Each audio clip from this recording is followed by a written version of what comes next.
මේ මිරිවැඩි සඟල හදන්න අවශ්‍ය මේ හැම බඩුවක්ම මම අරගත්තේ මහරගමින්. එතකොට මේ බාට දෙක මට උනේ රුපියල් 150ක් වගේ මුදලක්. එතකොට මේ අරගෙන තියෙන වෙල්වට් රෙද්ද යාර කාලක් තමයි මම මෙතන අරගෙන තියෙන්නේ. ඊට පස්සේ මේ බාට එක අනිත් පැත්ත හරවලා. ඒ කියන්නේ රෙද්දේ කන පිට පැත්තට බාට එකේ හොඳ පිට පැත්ත හරවලා අඟල් 2ක වගේ ප්‍රමාණයක ඉඩ හිටින්න තියලා ඊට පස්සේ සෙරප්පු වටේම ඇඳගෙන ඒක තමයි කපා ගත්තේ. ඊට පස්සේ දැන් මම මේ කපන්නේ අපේ සෙරප්පුවේ පටි තියෙන තැන තියෙනවනේ. ඒ තැන් තුන තමයි මම මෙහෙම කපන්නේ. ඊට පස්සේ මේකේ වටේට හොඳට ගාලා මේකට B6000 ගම් එකත් හොඳයි. මම දැන් මෙතන පාවිච්චි කරන්නේ ග්ලූ ගන් එකෙන්. ඒකෙන් හොඳට මුළු සෙරප්පුවේම මැද්ද එතකොට වටේට හැම තැනටම හොඳට ගම් ගාලා අලව ගන්න ඕන. ඊට පස්සේ අර වැඩි කොටස අපි දුරින් කට්ස් මාක් දාගන්න. ඒ කියන්නේ මේක හොඳට අනිත් පැත්තට අලව ගන්න ලේසි වෙන තමයි මේ කට් මාක්ස් දාගන්න. එතකොට රැලි යන්නේ නැති නිසා මේ විදිහට හොඳට මේක අනිත් පැත්ත හරවලා අලව ගන්න ඕනේ. දැන් මම ඊළඟ පාවහන් එකෙත් පැත්ත කපන්න තමයි මේ හදන්නේ. ඒ සිරප්පුවට යන කෑල්ල.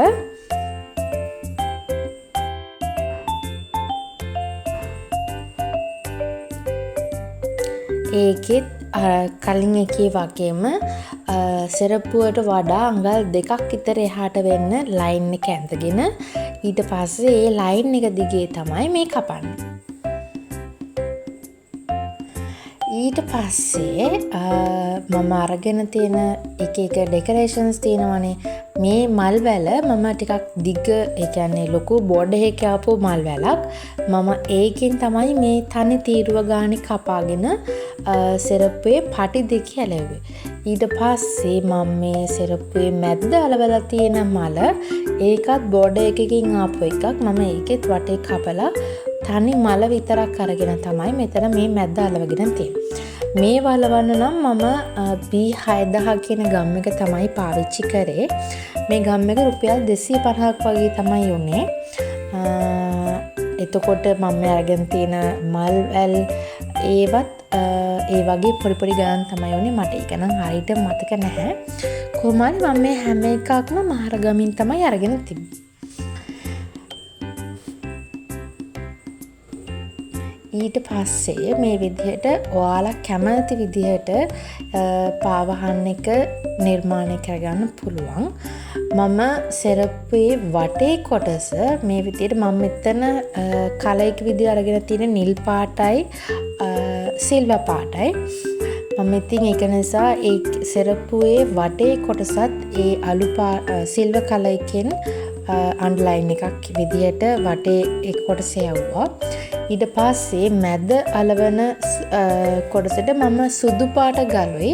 මං ගාව තව මගේ ගෙදර තිබුණා නිල් පාටින් මැද ස්ටෝන් එකක් ගියපු වටේට සුදු පාටින් ස්ටෝන් ගියපු ඒ ස්ටෝන් එකක් වගේ එකක්. ඉතින් මං ඒක මේකට පාවිච්චි කරා. මොකද මේකට හොඳට මැච් වෙනවා නිසා. ඉතින් මම සුදු පාට ස්ටෝන් එකනුයි මේ ස්ටෝන් එකනුයි තමයි පාවහන් එකේ මැද කොටස ඩිසයින් කරේ. ඒක ඔයාලා කැමති විදිහකට ඔයාලා කැමති විදිහට ඩිසයින් කරලා මෙතනදී මේක කරගන්න පුළුවන්. ඒකේ කලින් සෙරප්පුවේ කළා වගේම මම මේ සෙරප්පුවේ ඒ විදිහටම ඒ තැන් වලින්ම ගම් එක තියලා ඒක උඩින් ස්ටෝන් එක තියෙන එක තමයි මෙතන තියෙන ලේසිම විදිහ. මොකද මුළු පාවහන් එකේම ගම් ගාගත්තොත් එතන එක කැත වෙනවා. මොකද අපි සම්පූර්ණ ස්ටෝන් කරන්නේ නැති නිසා. ඒක නිසා අපි අනිත් පාවහන් එකේ තියපු තැන් වලින්ම ඒ තැන් බලලා මේ පාවහන් එකෙත් ගම් ඩොට්ස් තියලා ඒක උඩින් තමයි අපේ ස්ටෝන් එක තියෙන්නේ.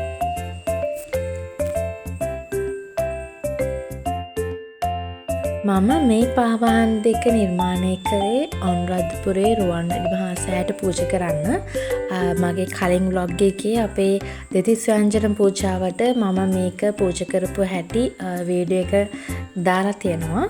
ඉතින් ඒක එහෙම ගෙනියන්න තමයි මම මේ පාවහන් දෙක නිර්මාණය කරේ.